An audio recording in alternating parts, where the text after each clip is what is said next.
तो इनमें से शायद एक भी बच्चा जो है वो ना मेडल जीत पाएगा, ना वो कैश अवार्ड लेने के काबिल होंगे। हमारी कोशिश है कि यहाँ मुख्तलिफ स्पोर्ट्स को जो है वो तवज्जो मिले। अब जैसे आप देखा आपने हमारे खिलाड़ी जो हैं वो gymnastics, martial arts, roller sports, kayaking, canoeing, water sports, इसमें मतलब ठीक ठाक उनकी कामयाबी रही है। हम चाहते हैं इसी तरह इन चीज़ों को और बढ़ावा मिले।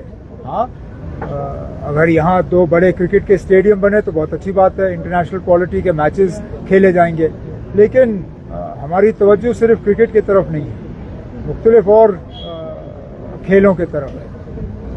Umar Saab, it seems that the logjam between the centre and the opposition goes to over. Home Minister is going to respond over the Jantar Mantar protest tomorrow in the Parliament. How do you see this development? I have not been sort of so free that I've been able to follow developments on a minute-to-minute basis. But if the Union Home Minister is going to sort of address the concerns or the issues raised by the opposition in Parliament, then that's good. That's what Parliament or any assembly is meant for. The opposition's job is to raise issues. The government's job is to respond to those issues.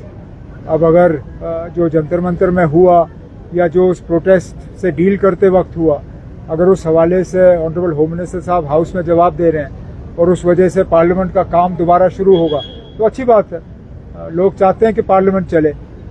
Parliament के चलने पे पैसा बहुत खर्च होता है, लेकिन अगर उसके बाद वहाँ काम ना हो तो लोगों को वो बात ठीक नहीं लगती। तो मैं उम्मीद करूंगा कि जो बाकी दिन पार्लियामेंट के रहे हैं ठीक ठाक चलेंगे। उमर साहब, झारखंड में भी आपने देखा कि वहाँ पे कल तक पीसफुल प्रोटेस्ट चल रहे थे, झारखंड रांची में, आज वो आउट ऑफ कंट्रोल हो रहे हैं। मैंने आपसे कहा ना, मेरे पास इतनी फुर्सत कहाँ है ना अब कि मैं अब दूसरी रियासतों की हालत को देखूं। अब झारखंड में क्या हो रहा है वो झारखंड की हुकूमत जाने। अब मैं इसके अलावा क्या कह सकता हूँ? सिर्फ ये कहूंगा कि ना हम चाहते हैं कि जहाँ भी एहतजाज हो पुरअमन हो और हालात कहीं पे भी बिगड़ ना जाएं। इससे ज्यादा मैं क्या कह सकता हूँ? Sir, Mamata Banerjee car was attacked. जब जम्मू कश्मीर में आज कुछ नहीं हो रहा, पार्लियामेंट, झारखंड, ममता बनर्जी, मतलब यहाँ सब ठीक है। सर, जम्मू में जो आउटस्टैंडिंग स्पोर्ट्स पर्सन थे जिनकी सिलेक्शन हुई है, उनकी जो समथिंग 230 अपॉइंटमेंट लेटर्स अभी बाकी है वो हैं, उनको भी दिए जाएंगे। ऑनरेबल स्पोर्ट्स मिनिस्टर साहब इस फंक्शन में मौजूद थे। उन्होंने उन बच्चों को अश्योर किया है कि आने वाले कुछ हफ्तों में जो है ये सारा फाइनल होके उनको वो ऑर्डर्स जो है उनके हवाले किए जाएंगे। उमर साहब, आप कैबिनेट एक्सपेंशन की बात करते हैं, क्या करेंगे ना? करेंगे। It's work in progress. No, not before 15 August. वो बेचारा उन मिनिस्टरों के साथ बड़ी ज्यादती होगी जिनके नाम लिस्ट में गए हैं वहाँ तकरीर करने के लिए। वो अपनी तकरीर तैयार कर रहे हैं, तो तकरीर करने दीजिए, उसके बाद बात करेंगे। कश्मीर की अगर बात करें, होगा ना जब ये सवाल आप दिल्ली में कभी पूछते हो प्राइम मिनिस्टर साहब से? वहाँ तो पिछले पता नहीं कितने महीनों से रिशफल वाली बात चल रही है, लेकिन वहाँ कोई नहीं पूछता। यहाँ आपको पता नहीं क्या ये फिक्र पड़ी हुई है। हो जाएगा ना, कोई नहीं, करेंगे कभी। सर, कश्मीर की अगर बात करें, नेशनल ग्रीन रिपोर्ट की तरफ से, एनजीटी की तरफ से रिपोर्ट आया, चाहे डल लेक की बात हो या मानसबल लेक की, हुलर लेक की, वहाँ से जो पीने का पानी मुहैया होता है वहाँ पर ह्यूमन वेस्ट पाया गया है। लोगों को वहाँ से जो है काफी परेशानी हो सकती है। Is that a concern? No, obviously,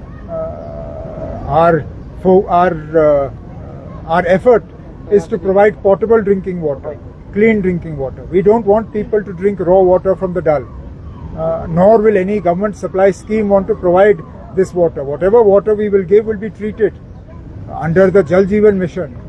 We are duty bound to give water of a certain quality and certain quantity.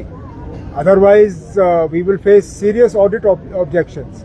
So it is our endeavor to ensure that whatever water is provided under a government water supply scheme, particularly funded through the Jal Jeevan mission, is of a particular quality. Sir, Kashmir को बिरवर के नाम से जाना जाता है। हम देखते हैं कि ऐसे शर्मनाक वाक़यात हमारे कश्मीर में सामने आ रहे हैं। अगर हम बात करेंगे, बडगाम में भी एक दर्दनाक वाक़या पेश है, बारामूला में, अब बांडीपुरा अब खबरों में बना है, तो कैसे देखेंगे आप इसको? अफसोस की बात है, नहीं होना चाहिए, और जहाँ होता है वहाँ जो कसूरवार हैं उनको फौरी तौर पकड़ा जाना चाहिए और उनको सख्त से सख्त सज़ा मिलनी चाहिए। निर्भया के केस के बाद हमारे मुल्क के कानून जो हैं वो बहुत सख्त किए गए थे, उन कानूनों को यहाँ लागू किया जाना है।